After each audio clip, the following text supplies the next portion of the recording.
Hello everyone, welcome back to our YouTube channel defence point. और दोस्तों, आज के हमारे इस वीडियो में हम आप लोगों के लिए लेकर के आए हैं कोस्ट गार्ड नाविक एग्जाम की तैयारी के लिए जनरल साइंस का एक न्यू वीडियो, जिसमें कि आज हम टॉपिक कवर करेंगे साउंड एंड वेव, यानी कि ध्वनि और तरंग का पार्ट नंबर 2। तो दोस्तों, इससे पहले भी जो है ऑलरेडी एक वीडियो हमने इसका आपको प्रोवाइड करवा दिया है। तो अगर आप लोगों ने अभी तक उस वीडियो को चेकआउट नहीं किया है तो उसकी भी लिंक आपको इसी वीडियो के नीचे डिस्क्रिप्शन बॉक्स में दी गई है, आप लोग उसको देख सकते हैं। और अगर आप लोग हमारे चैनल के ऊपर पहली बार विजिट कर रहे हैं तो इसको सब्सक्राइब कर लें और बेल आइकन को प्रेस कर लें, ताकि आप लोगों को कोस्ट गार्ड नाविक एग्जाम के रिगार्डिंग सभी अपडेट्स मिलते रहें। तो चलिए शुरू कर लेते हैं आज का वीडियो बिना किसी देरी के। तो देखिए प्रश्न संख्या 1, और यहाँ पर आपको क्वेश्चन दिया हुआ है कि वायु में चल रही ध्वनि तरंग जो है वो इनमें से किसका परिवहन करती है। काफ़ी इंपॉर्टेंट क्वेश्चन हो जाता है। ऑप्शंस दिए गए हैं वायु का, आयाम का, कला या फिर फेज का, या फिर ऑप्शन डी ऊर्जा का। ठीक है, तो दोस्तों वायु में चल रही जो ध्वनि तरंग होती है ना, वो सदैव ही ऊर्जा का परिवहन करती है। तो यहाँ पर जो है आपका करेक्ट आंसर हो जाएगा ऑप्शन डी ऊर्जा का। ठीक है, चलिए अब देखिए प्रश्न संख्या 2, और यहाँ पर क्वेश्चन दिया हुआ है कि निम्नलिखित में से कौन सा जो है विद्युत चुंबकीय विकिरण वो टेलीविजन के दूरस्थ नियंत्रण के लिए जो है प्रयोग में लिया जाता है। ऑप्शंस दिए हुए हैं अवरक्त विकिरण, पराबैंगनी विकिरण, सूक्ष्म तरंग, या फिर जो है इनमें से कोई नहीं। तो दोस्तों सबसे पहले जो है आप ये समझिए कि विद्युत चुंबकीय तरंगें होती क्या है। ठीक है, क्योंकि यहाँ पर जो है क्वेश्चन में नाम आया है विद्युत चुंबकीय विकिरण। तो दोस्तों विद्युत चुंबकीय तरंगें ऐसी तरंगें होती है जिनके संचरण के लिए जो है माध्यम की आवश्यकता नहीं पड़ती, यानी कि मीडियम का होना जो है आवश्यक नहीं होता। ठीक है, और ये तरंगें जो है निर्वात में भी संचरित हो सकती है।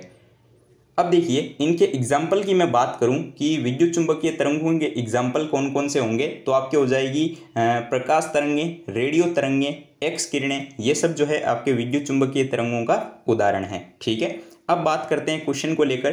तो क्वेश्चन में पूछा जा रहा है कि टीवी को चलाने के लिए जो है टीवी रिमोट में जो है कौन सी तरंगों को प्रयोग में लिया जाएगा। तो दोस्तों यहाँ पर जो है आपका राइट आंसर हो जाएगा ऑप्शन ए इंफ्रारेड वेव्स, यानी कि अवरक्त तरंगें। ठीक है, चलिए अब देखिए प्रश्न संख्या 3, और यहाँ पर क्वेश्चन है आपके पास कि दूरदर्शन प्रसारणों में जो है ध्वनि संकेतों को प्रेषित करने के लिए जो है कौन सी तकनीक को जो है प्रयोग में लिया जाता है। ये भी काफ़ी इंपॉर्टेंट क्वेश्चन हो जाता है। अभी जो आपके रेलवे ग्रुप डी के एग्जाम चल रहे हैं उसमें ये क्वेश्चन पूछा गया है। ठीक है, ऑप्शंस दिए हुए हैं आयाम मॉडुलन, नाड़ी संकेत मॉडुलन, आवृत्ति मॉडुलन, या फिर जो है समय विभाजन मल्टीप्लेक्सिंग। तो दोस्तों यहाँ पर जो है मॉडुलन एक नाम आया है, तो आप सबसे पहले तो ये समझिए कि मॉडुलन होता क्या है। ठीक है, तो मॉडुलन जो है ना वो एक ऐसी प्रक्रिया है जिसमें मतलब किसी भी लो फ्रीक्वेंसी सिग्नल को जो है हाई फ्रीक्वेंसी सिग्नल के साथ जो है जोड़ा जा सकता है, यानी कि कंबाइन किया जा सकता है, और उसके द्वारा जो है एक नया रिजल्टेंट सिग्नल बन जाता है। ठीक है ना, और इसी को जो है बोला जाता है मॉडुलन। ठीक है, और ये जो है 3 प्रकार का होता है। चलिए अब देखिए बात करते हैं क्वेश्चन को लेकर। तो देखिए दूरदर्शन प्रसारणों में जो है ध्वनि संकेतों को प्रेषित करने के लिए जो है आवर्ती मॉडुलन तकनीक का जो है प्रयोग किया जाता है। तो राइट आंसर हो जाएगा ऑप्शन सी फ्रीक्वेंसी मॉड्यूलेशन। ठीक है, क्योंकि यहाँ से प्रेषित ध्वनि उपग्रहों से जो है प्रेषित होने के बाद ही जो है ग्राही के द्वारा ग्रहण किए जाते हैं। ठीक है, चलिए नाउ क्वेश्चन नंबर 4, और यहाँ पर क्वेश्चन आपको दिया हुआ है कि गाल्टन सीटी का प्रयोग जो है निम्न में से किसको उत्पन्न करने के लिए किया जाता है। तो दोस्तों कल के वीडियो में मैंने आपको इस चीज़ के बारे में थोड़ा सा बताया था। तो देखिए ऑप्शंस दिए हुए हैं कि infrasonic sounds, ultrasonic sounds, sound of police siren, या फिर जो है ऑप्शन डी कि गाड़ियों के हॉर्न की आवाज़ के लिए। तो दोस्तों गाल्टन सिटी जिसका प्रयोग जो है कुत्तों और डॉल्फिन मछलियों को जो है प्रशिक्षित करने में, यानी कि उनको ट्रेन करने में किया जाता है, और इनमें जो है आपके अल्ट्रासोनिक वेव्स यानी कि जो पराश्रव्य तरंगें होती है ना, इनको यूज़ में लिया जाता है, क्योंकि जो गाल्टन सिटी है ना वो पराश्रव्य ध्वनि का उत्सर्जन करती है। ठीक है, तो राइट आंसर हो जाएगा option B. Now question number 5, और यहाँ पर आपको क्वेश्चन दिया हुआ है कि किसी ध्वनि की गुणता से जो है ज्ञात करते हैं। ठीक है, तो देखिए क्या ज्ञात किया जाता है, ये पूछा जा रहा है ध्वनि की गुणता के द्वारा। ऑप्शंस हैं आपके पास में कि ध्वनि उत्पन्न करने वाले यंत्रों की पहचान, ऑप्शन बी ध्वनि तरंगों की प्रकृति, ऑप्शन सी ध्वनि की तीव्रता, या फिर ऑप्शन डी ध्वनि का तारतम्य। तो दोस्तों यहाँ पर जो है आपका राइट आंसर हो जाएगा ऑप्शन ए ध्वनि उत्पन्न करने के वाले यंत्रों की पहचान। ठीक है, ये जो है ज्ञात की जाती है। तो राइट आंसर हो जाएगा ऑप्शन ए। दोस्तों इन दोनों वीडियोस को देखने के बाद जो है बस आप लोगों को एक बार जो है ल्यूसेंट की बुक से इस चैप्टर को गो थ्रू कर लेना है, और उसके अलावा जो है आप लोगों को कोई भी स्टडी मटेरियल जो है पढ़ने की ज़रूरत नहीं पड़ेगी, ठीक है। क्योंकि यहाँ पर जो है इन क्वेश्चंस में मैं आपके सारे क्वेश्चंस को कवर कर दूंगा और सारे पॉइंट्स को जो है कवर कर दूंगा, ठीक है ना। चलिए अब देखिए प्रश्न संख्या 6, और यहाँ पर क्वेश्चन आपको दिया हुआ है कि डेसिबल क्या है, ठीक है।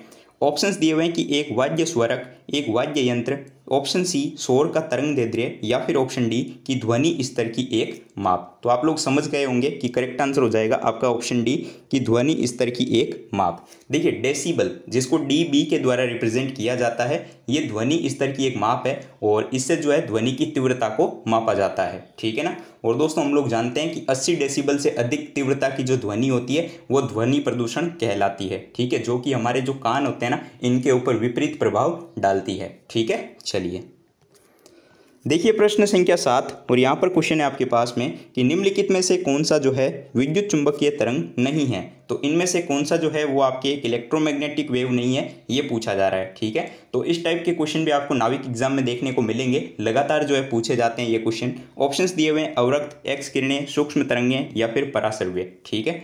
तो देखिए दोस्तों वे तरंगें जिनको संचरण के लिए जो है कोई भी भौतिक माध्यम की आवश्यकता नहीं पड़ती, जो कि निर्वात में भी संचरित कर सकती है, उनको विद्युत चुंबकीय तरंगें कहा जाता है, जैसा कि मैंने अभी आपको पीछे भी बताया था। एग्जाम्पल भी मैंने आपको दिए थे, गामा किरणें, एक्स किरणें, पराबैंगनी किरणें, अवरक्त तरंगें और सूक्ष्म तरंगें, ठीक है।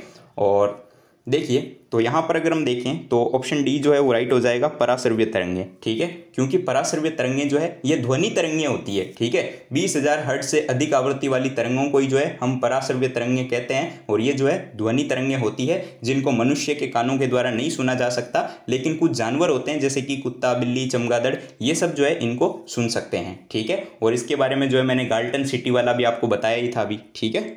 चलिए नाउ क्वेश्चन नंबर 8, और यहाँ पर आपको क्वेश्चन दिया हुआ है कि माध्यम में ध्वनि तरंगों की प्रकृति किस प्रकार की होती है ये बताना है, ठीक है। यानी कि nature of sound waves in medium.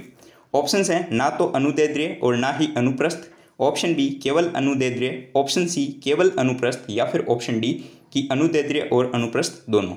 Option B जो है इस क्वेश्चन के लिए करेक्ट आंसर हो जाएगा, ऑप्शन बी जिसमें दिया हुआ है केवल अनुदैर्ध्य। देखिए किसी भी माध्यम में जो है ध्वनि तरंगों की प्रकृति जो है केवल अनुदैर्ध्य होती है, ठीक है। क्योंकि ध्वनि तरंगें जो है वो अनुदैर्ध्य तरंगें ही है, और ये जो है सभी माध्यम जैसे कि ठोस, द्रव और गैस इनमें जो है संचरण कर सकती है, और निर्वात में जो है ध्वनि का संचरण नहीं हो पाता, क्योंकि जो है वहाँ पर कोई भी मीडियम नहीं होता है, यानी कि माध्यम अनुपस्थित होता है, ठीक है ना। तो right answer will be option B कि केवल अनुदैर्ध्य, यानी कि ओनली लैटिट्यूडनल, ठीक है। नाउ क्वेश्चन नंबर 9, और यहाँ पे क्वेश्चन है आपके पास में कि ध्वनि की तीव्रता और कोमलता जो है वो किसके द्वारा मापी जाती है। यानी कि लाउडनेस और सॉफ्टनेस जो होती है वो साउंड की, वो किसके द्वारा मापी जाती है, ठीक है। ऑप्शन से आयाम से, आवृत्ति से, गति से, या ऑप्शन डी गति और आवृत्ति दोनों से। तो दोस्तों ध्वनि की तीव्रता और कोमलता जो होती है ना वो उसके आयाम से, यानी कि जो एम्पलीट्यूड होता है ना उसके द्वारा मापी जाती है, ठीक है। तो करेक्ट आंसर हो जाएगा ऑप्शन ए। देखिए किसी भी माध्यम में जो है ध्वनि की चाल जो होती है ना वो ध्वनि की आवृत्ति पर निर्भर नहीं करती है, ठीक है। चलिए देखिए प्रश्न संख्या 10, और यहाँ पर क्वेश्चन है आपके पास कि निम्नलिखित में से किसमें जो है ध्वनि की चाल सबसे अधिकतम होगी। तो काफ़ी जो है कॉमन सेंस बेस वाला क्वेश्चन है, इसके बारे में ऑलरेडी मैंने आपको बता दिया है, ठीक है। ऑप्शंस दिए हुए हैं हवा में 0 डिग्री सेल्सियस, हवा में 100 डिग्री सेल्सियस, ऑप्शन सी जल में, या फिर ऑप्शन डी लकड़ी में, ठीक है।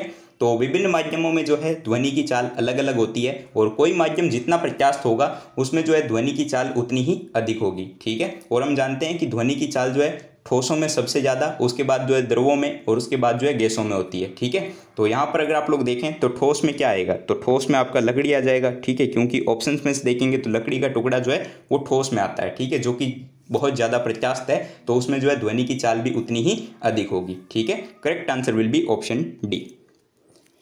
नाउ क्वेश्चन नंबर 11, और यहाँ पे क्वेश्चन है आपके पास में कि ध्वनि तरंगों के संदर्भ में निम्न में से कौन सा कथन सत्य है, ठीक है। अब देखिएगा ध्यान से, ऑप्शंस दिए हुए हैं कि ध्वनि तरंगें गैसों में द्रुतगामी होती है, ठीक है, यानी कि गैसों में जो है सबसे ज़्यादा तेज़ चलती है। ऑप्शन बी कि मानव वह ध्वनि सुन सकते हैं जिसकी परास जो है वो 15,000 हर्ट्ज आवृत्ति हो। ऑप्शन सी कि ध्वनि तरंगें परावर्तित नहीं हो सकती, या ऑप्शन डी कि ध्वनि की प्रबलता जो है वो ध्वनि तरंगों की आवृत्ति पर निर्भर करती है। तो दोस्तों इन ऑप्शंस में जो है केवल एक ही ऑप्शन राइट होगा, जो कि आपको ऑप्शन डी में दिया हुआ है। देखिए कि मानव की कान जो होते हैं ना, जो हमारे कान है वो ध्वनि सुन सकते हैं जिनकी आवृत्ति परास जो है वो 20 हर्ट्ज से लेकर 20,000 हर्ट्ज के बीच में हो। ठीक है, तो आप लोग देख पा रहे हैं कि ऑप्शन बी में जो है 15,000 आया है, तो इनको जो है मानव कान सुन सकते हैं, तो करेक्ट आंसर हो जाएगा ऑप्शन बी। ठीक है, चलिए अब देखिए प्रश्न संख्या 12। क्वेश्चन दिया हुआ है कि प्रकाश की तरंगें जो है वो किस प्रकार की होती है। ठीक है, ऑप्शंस हैं कि प्रकृति में विद्युत चुंबकीय तरंगें, कॉस्मिक किरणें, अवरक्त किरणें, या फिर वायुमंडल में अदृश्य। ठीक है, ऑप्शंस के अकॉर्डिंग आपको बताना है कि इसका राइट आंसर क्या होगा। ठीक है ना, तो प्रकाश तरंगें जो है वो विद्युत चुंबकीय तरंगें हैं, क्योंकि इनको चलने के लिए जो है माध्यम की तो आवश्यकता पड़ती नहीं है, और मैंने आपको बताया था कि जिसके चलने के लिए माध्यम की यानी कि मीडियम की रिक्वायरमेंट ही नहीं होती, उसको जो है हम बोलते हैं विद्युत चुंबकीय तरंगें। ठीक है, और ये जो है किसी भी माध्यम में आसानी से चल सकती है, तो correct answer will be option A, प्रकृति में जो है ये विद्युत चुंबकीय तरंगें होती है। ठीक है, नाउ क्वेश्चन नंबर 13, और ये क्वेश्चन देखिएगा काफ़ी इंपॉर्टेंट क्वेश्चन है, आपके नाविक एग्जाम में जो है 1 से 2 बार रिपीट हो चुका है। देखिए क्वेश्चन है कि घटना जो कि ध्वनि तरंगों में नहीं होती है उसको क्या बोला जाता है। ठीक है, एज इट इज़ क्वेश्चन पूछा जाता है, इसमें कुछ भी चेंज नहीं होगा। ऑप्शंस तक जो है आपको लगभग यही देखने को मिलते हैं। ऑप्शंस है परावर्तन, व्यतिकरण, विवर्तन, या फिर ध्रुवण। ठीक है, तो दोस्तों ध्वनि तरंगों में जो है परावर्तन, अनुरणन, माध्यम में जो है देर तक बने रहना, और इसके अलावा अपवर्तन, व्यतिकरण, ये सब जो है लक्षण प्रतीत होते हैं। ठीक है, लेकिन ध्वनि तरंगों का ध्रुवण नहीं होता। ठीक है, और इनका ध्रुवण इसलिए नहीं होता क्योंकि ये जो है सदैव ही एक से ज़्यादा दिशा में कंपन करते हैं। ठीक है ना, तो राइट आंसर हो जाएगा ऑप्शन डी कि ध्वनि तरंगों में जो है पोलराइजेशन यानी कि ध्रुवण जो है नहीं होता है, तो करेक्ट आंसर हो जाएगा ऑप्शन डी। अब देखिए प्रश्न संख्या 14, और यहाँ पे क्वेश्चन है कि ध्वनि तरंगों के साथ में जो है कौन सा शब्द जुड़ा हुआ नहीं है। तो ये क्वेश्चन ऑलरेडी मैंने आपको पहले करवाया है। ऑप्शंस दिए हुए हैं हर्ट्ज, डेसिबल, कैंडेला, या फिर मेक। तो ऑप्शंस के अकॉर्डिंग देखिए मेक, हर्ट्ज और डेसिबल ये जो है ध्वनि तरंगों से संबंधित है, जबकि कैंडेला जो है वो यहाँ पर अलग हो जाएगा, क्योंकि कैंडेला जो है वो आपके ज्योति तीव्रता का मात्रक होता है। बाकी ऑप्शंस को लेके बात करूं तो देखिए डेसिबल आपको ऑप्शन बी में दिया हुआ है, जिसका मतलब हो जाएगा देखिए ध्वनि की तीव्रता को डेसिबल में मापा जाता है। ठीक है, और मैक के द्वारा क्या होता है, तो मैक के द्वारा ध्वनि की तुलना में जो है वायुयानों की गति को मापा जाता है, तो ये भी ध्वनि से ही रिलेटेड है। ऑप्शन बाकी एक आपको दिया हुआ है देखिए क्या, हर्ट्ज। तो देखिए आवृत्ति को जो है हम लोग जानते हैं हर्ट्ज में मापा जाता है, और आवृत्ति जो है वो ध्वनि से ही रिलेटेड है। ठीक है, चलिए नाउ क्वेश्चन नंबर 15, और यहाँ पे क्वेश्चन है आपके पास में कि ध्वनि की तीव्रता की एसआई इकाई क्या होती है। चलिए एसआई इकाई पूछी जा रही है आपसे ध्वनि की तीव्रता की। ठीक है, यानी कि जो इंटेंसिटी ऑफ साउंड है उसकी एसआई यूनिट क्या होगी। तो दोस्तों यहाँ पर जो आपको ऑप्शंस दिए हुए हैं उसमें अकॉर्डिंग जो है आपका करेक्ट आंसर हो जाएगा ऑप्शन ए, वाट प्रति वर्ग मीटर। देखिए समझिए इसको कि ध्वनि की तीव्रता को जो है एकांक क्षेत्रफल पर पड़ने वाले ध्वनि ऊर्जा के रूप में जो है हम डिफाइन कर सकते हैं, यानी कि बोल सकते हैं। ठीक है, और ध्वनि की तीव्रता का जो एसआई मात्रक होता है ना वो आपके वाट पर वर्ग मीटर होता है। ठीक है, तो करेक्ट आंसर हो जाएगा ऑप्शन ए। बाकी आपको बताइए क्योंकि साउंड जो है वो ट्रेवल कर सकती है ठोस, द्रव और गैस और प्लाज्मा में। ठीक है, क्योंकि इस ध्वनि एक यांत्रिक तरंग है, ना कि विद्युत चुंबकीय तरंग। इसके अलावा दोस्तों एक चीज़ और याद रखिएगा, एक क्वेश्चन मुझे याद आ रहा है जो कि आपके नाविक एग्जाम में ही पूछा गया है। ये कौन सा इंटेक में है वो मुझे याद नहीं है। हाँ, माइक्रोफोन वाला पूछा गया था कि माइक्रोफोन जो है वो ध्वनि ऊर्जा को किस में परिवर्तित करता है। तो याद रखिएगा कि माइक्रोफोन जो होता है ना वो ध्वनि ऊर्जा को विद्युत ऊर्जा में बदलता है। ठीक है, और इसके अलावा एक और क्वेश्चन पूछा जाता है कभी कभार लाउड स्पीकर वाला। तो याद रखिएगा कि लाउड स्पीकर जो होता है ना वो विद्युत ऊर्जा को ध्वनि ऊर्जा में बदलता है। ये एक्स्ट्रा पॉइंट्स हैं, नोट कर लीजिएगा, क्योंकि काफ़ी बार जो है ये क्वेश्चन भी देखे गए हैं एग्जाम में, और इनका क्वेश्चन मैंने अलग से नहीं बताया है, तो इसी में जो है मैं आपको बता दे रहा हूँ। ठीक है ना, अब देखिए प्रश्न संख्या 16। यहाँ पर क्वेश्चन है कि प्रत्येक गर्म वस्तु से जो है इनमें से किसका उत्सर्जन होता है। ऑप्शंस हैं एक्स किरणें, दृश्य प्रकाश, अवरक्त किरणें, या फिर पराबैंगनी किरणें। तो देखिए इसके लिए जो करेक्ट आंसर होगा वो हो जाएगा ऑप्शन सी, अवरक्त किरणें। देखिए विलियम हर्शेल नाम के एक वैज्ञानिक थे जिन्होंने अवरक्त किरणों की खोज की थी, और ये तरंगें जो होती है ना वो पदार्थों को हाई टेम्परेचर पर यानी कि उच्च तापमान पर गर्म करने से जो है निकलती है। ठीक है, और इन किरणों की जो भेदन क्षमता होती है, जो भेदने की शक्ति होती है, ये जो है घने कोहरे को और धुंध वगैरह को जो है पार कर जाती है। इस वजह से जो है युद्ध काल में जो है यानी कि जो सेना है वो युद्ध में भी जो है इनको यूज़ में लेती है, ठीक है, दूर दूर तक सिग्नल भेजने में। इसके अलावा जो है हॉस्पिटल वगैरह में इसको यूज़ में लिया जाता है, लेबोरेटरीज में जो है इसको यूज़ में लिया जाता है, ठीक है। करेक्ट आंसर हो जाएगा ऑप्शन सी। अब देखिए प्रश्न संख्या 17 और यहाँ पर क्वेश्चन आपके पास में कि निम्नलिखित में से कौन सी जो है वो विद्युत चुंबकीय तरंग नहीं है, ठीक है। ऑप्शंस दिए हुए हैं एक्स किरणें, आर किरणें, कैथोड किरणें या फिर अवरक्त किरणें, ठीक है। तो राइट आंसर हो जाएगा ऑप्शन सी कैथोड किरणें, क्योंकि देखिए कैथोड किरणें जो है वो विद्युत चुंबकीय तरंगें नहीं है। बाकी देखिए एक्सरे विद्युत चुंबकीय तरंगें और आपके आर किरणें और अवरक्त किरणें ये भी आपके उसी में आ जाएगी। कैथोड किरणों को जो है केवल गैस का प्रयोग करके जो है पैदा किया जा सकता है, ठीक है। और कैथोड किरणें अदृश्य होती है और सीधी रेखा में चलती है और इसके अलावा जो है ये ऋणात्मक प्रवृत्ति की होती है, ठीक है। और इसीलिए जो है कैथोड से एनोड की तरफ ही सिर्फ ये गमन करती है, ठीक है ना। चलिए अब देखिए प्रश्न संख्या 18। यहाँ पर क्वेश्चन आपको दिया हुआ है कि एक्स किरणों के उत्सर्जन का प्रतिकूल प्रभाव क्या है, ठीक है। तो यहाँ पर देखिएगा कि ऑप्शन है आपके पास में रमन प्रभाव, क्रोम्पटन प्रभाव, जीमन प्रभाव या फिर प्रकाश वैद्युत प्रभाव, ठीक है। तो यहाँ पर जो है आपका करेक्ट आंसर हो जाएगा ऑप्शन डी प्रकाश वैद्युत प्रभाव। आप ये भी समझ लीजिए कि प्रकाश वैद्युत प्रभाव क्या होता है। तो देखिए जब कोई पदार्थ जो है किसी विद्युत चुंबकीय विकिरण से ऊर्जा शोषित करने के बाद जो है इलेक्ट्रॉन उत्सर्जित करता हो ना, तो इसी को जो है प्रकाश वैद्युत प्रभाव बोला जाता है, यानी कि फोटो इलेक्ट्रिक इफेक्ट बोला जाता है, ठीक है ना। और देखिए दोस्तों इसके अलावा एक्स किरणों की यहाँ बात आ रही है तो इससे भी जुड़े हुए एक दो क्वेश्चन पूछे जाते हैं, तो आप लोग याद रखिएगा। इसका उपयोग जो होता है वो चिकित्सा क्षेत्र में और औद्योगिक क्षेत्र में किया जाता है एक्स किरणों का। और इसके अलावा जो आपके विल्हेम रोंटजन थे उनके द्वारा जो है एक्स किरणों की खोज की गई थी, ठीक है ना। चलिए अब देखिए प्रश्न संख्या 19। यहाँ पर क्वेश्चन है कि पृथ्वी की सतह अंतरिक्ष में जो है इनमें से किसके रूप में ऊर्जा उत्सर्जित करती है, ठीक है। तो देखिए ऑप्शंस हैं पराबैंगनी प्रकाश तरंगें, अवरक्त विकिरण, गामा किरणें या फिर रेडियो तरंगें, ठीक है।